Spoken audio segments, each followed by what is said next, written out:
On a dit qu'on le faisait en une demi-heure. On s'est peut-être un peu avancé. Vers une demi-heure, rien que sur le bonjour à tous. Ça, c'est déjà... Ok, bonjour à toutes et à tous. Bienvenue sur la chaîne FT Studio. Aujourd'hui, nous sommes réunis devant vous pour vous parler du making-of du court-métrage que j'espère vous avez déjà aperçu sur notre chaîne, le court-métrage Faux Départ. Et on va vous parler un peu de l'origine de cette histoire en premier lieu. Ensuite, nous parlerons un peu plus de la création de ce court-métrage et on reviendra à la fin de cette vidéo sur les futurs projets. Donc, on s'est rencontrés avec Fabien il y a maintenant à peu près une dizaine d'années. Alors, on passait le bac ensemble. On était à la même classe. C'est exactement ça. Donc, on était tous les deux à passer le bac ensemble. C'est vrai, et on l'a tous les deux eu. Et j'étais aussi en classe avec ma femme, avec qui je suis actuellement, la mère de ma fille. Bon, moi, j'ai pas rencontré ma femme cette année-là.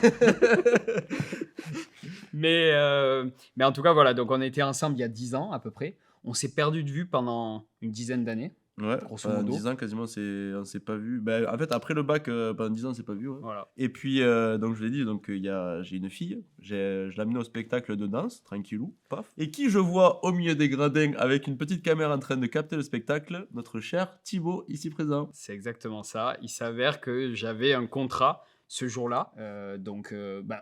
On peut se présenter, on peut dire un petit peu ce qu'on fait aujourd'hui.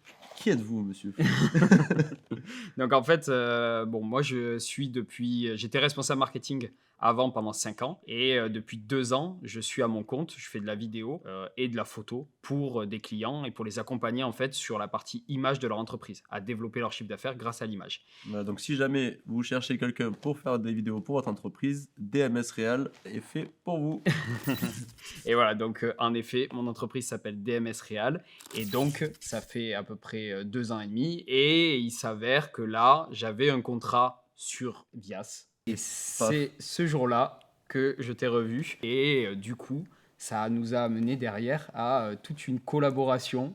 Mais incroyable l'histoire. Parce que, donc moi, pendant ce temps, après avoir passé le bac, j'ai fait une école de cinéma pendant 2 ans, que ma mère et mon père ont payé.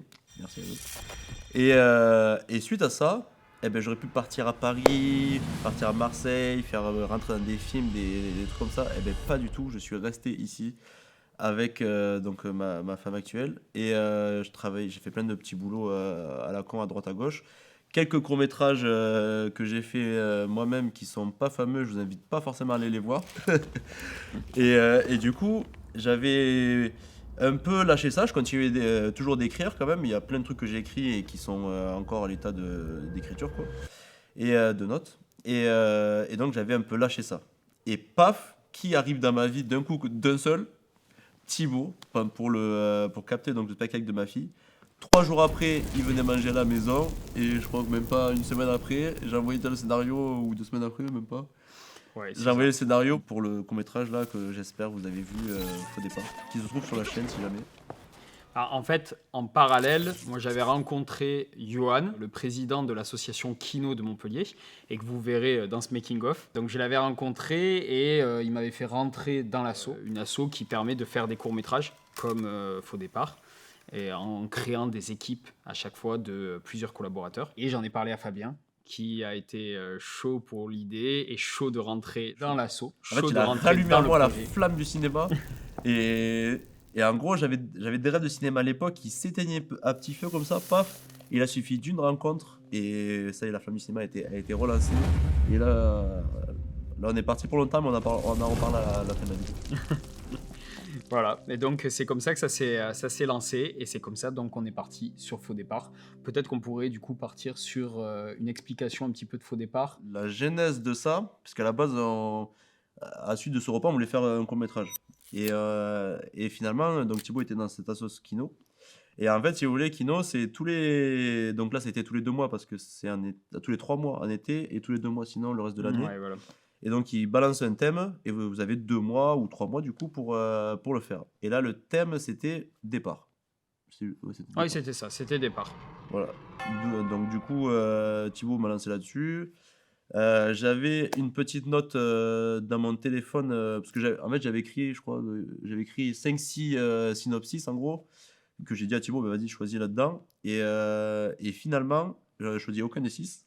En regardant mes notes des trucs que j'avais écrits il y a longtemps, il y avait une phrase qui était alors, de toute façon, on va partir du du postulat que vous avez déjà regardé le court-métrage, parce qu'il va y avoir des spoilers dans ce, dans ce pour le making coup, of. vaut mieux aller regarder le court-métrage avant. La note que j'avais, en gros, c'était sa famille lui fait une surprise. Enfin, le gars se fait kidnapper et en fait, c'est sa famille qui lui fait une surprise. Voilà. C'était juste ça, la note que j'avais écrite. Et de ça est parti le scénario de Faux Départ, qui est du coup un gars qui Qui se fait. Alors, le scénario de Faux Départ, c'est un gars finalement qui Pour le coup, c'est toi le réel. Moi, je veux bien faire cette partie-là. Mais... Alors, l'histoire de ça, alors vu que en partie du postulat que vous l'avez déjà vu, vous connaissez déjà l'histoire, mais en gros, voilà, le synopsis, c'est un gars qui veut partir en vacances. Son rêve, en gros, c'est de partir à Los Angeles, tu vois. Ça coûte très cher de partir à Los Angeles, sauf qu'il veut partir au moins pour 2 semaines. Et à chaque fois, ce voyage a été avorté. Une fois parce que voilà, il a perdu l'argent, enfin, il s'est fait cambrioler. La deuxième fois, il a dû aider son frère. Et donc la troisième fois, là, il se dit, j'ai encore réuni l'argent. Il a peut-être 6 000, 8 000 euros, je vois, c'est quand même une belle somme. Et donc, il réussit à en faire avoir cet argent, mais malheureusement, ça se passe pas comme prévu, puisqu'il va avoir du mal à partir.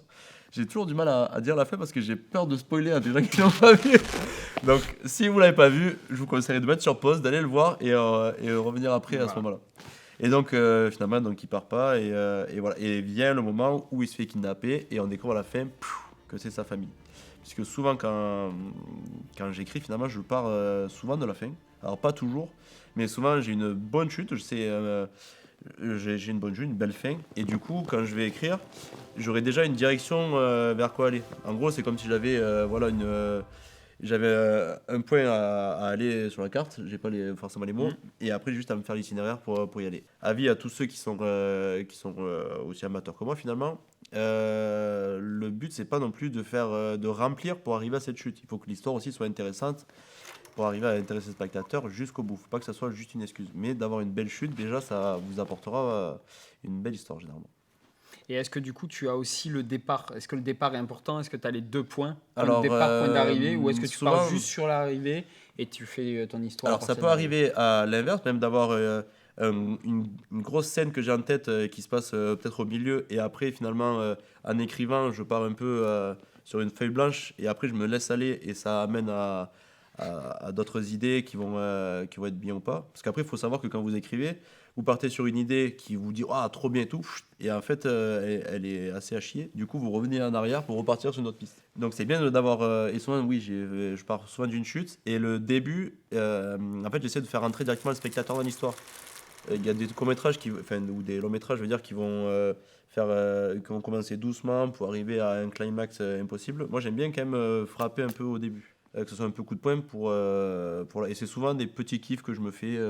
Souvent le début, j'aime bien essayer de surprendre. Vous verrez sur les prochains notamment. Mais c'est souvent la fin au début en tout cas. Même sur Faux Départ, déjà au début. En fait, déjà, il y a sur Faux Départ, si on rentre dans le vif du sujet finalement, si vous regardez la première scène avant le titre, vous avez déjà plus ou moins toute l'histoire. C'est-à-dire que vous avez le faux départ. En fait, le titre faux départ, il vient de toutes les fois où il n'a pas pu partir, de la fois jusqu'à la fin où il peut pas partir, mais aussi dès le début où en fait il se prend le fourgon, que d'ailleurs il se kidnappé à la fin. Et en fait, c'est ce truc pour lui tout va bien, il suit son chemin et paf, il rencontre un obstacle qui l'empêche d'avancer. Et ben dès la première scène, c'est ça. Il fait son vélo, tout va bien. Il a des petits, il fait se prendre un gars et tout ça, des petits obstacles. Et à la fin, il se prend un mur qui l'empêche voilà. Donc c'est fini. Et d'ailleurs, Faux Départ sur ce jour-là, c'est marrant parce qu'il y avait un article de journal. Ah oui, incroyable. Faux Départ sur ce jour-là. Pile poil. Alors, on s'est un peu dit que c'était un signe. Ouais. En fait, notre histoire, déjà, le fait de s'être rencontrés après 10 ans et de pouvoir faire ce court-métrage et d'être devant vous en train de vous raconter ça, c'est déjà. Il y a eu énormément de signes de hasard pour arriver à ça, quoi. Clairement. On est un peu croyants sur cette mais en tout cas, voilà. C'est encore un autre sujet. Mais en effet, pour le coup. Mais donc, en effet, pour le coup. Ça peut faire bizarre, hein. Ça t'a perturbé.